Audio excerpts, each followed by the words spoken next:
Both my parents are artists. Both of them painted. I always thought I was going to be an artist.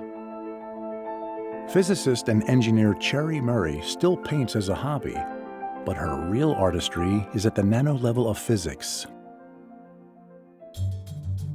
I did an undergraduate thesis in high-resolution light scattering from superfluid helium. I got to build and fix helium-3 refrigerator, which is very, very cold, near absolute zero. It was something that no one had ever done before, and I was finding out wonderful things. So I was in the flow, just as one is in the flow in creating art.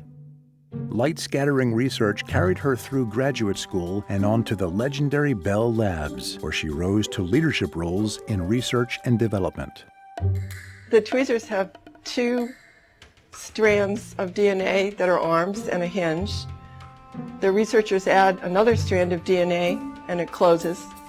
What we imagine is tweezers such as these or other simple motors assembling together much more complicated machines. This is a really simple machine, but it's the first step towards real nanotechnology.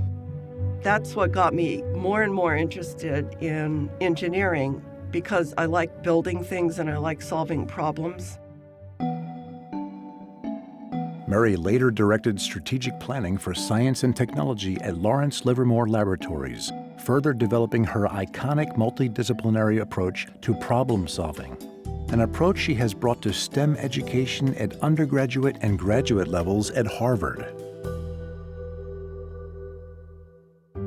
I think it has to do with being an artist. That is to say, I do not think linearly. And that's happened many, many times in almost everything that I do, including being dean at Harvard.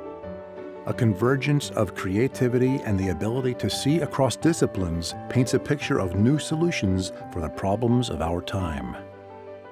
If you want to solve our environmental problems, you just have to have the right large number of people looking at the problem with different viewpoints to come to the aha solution.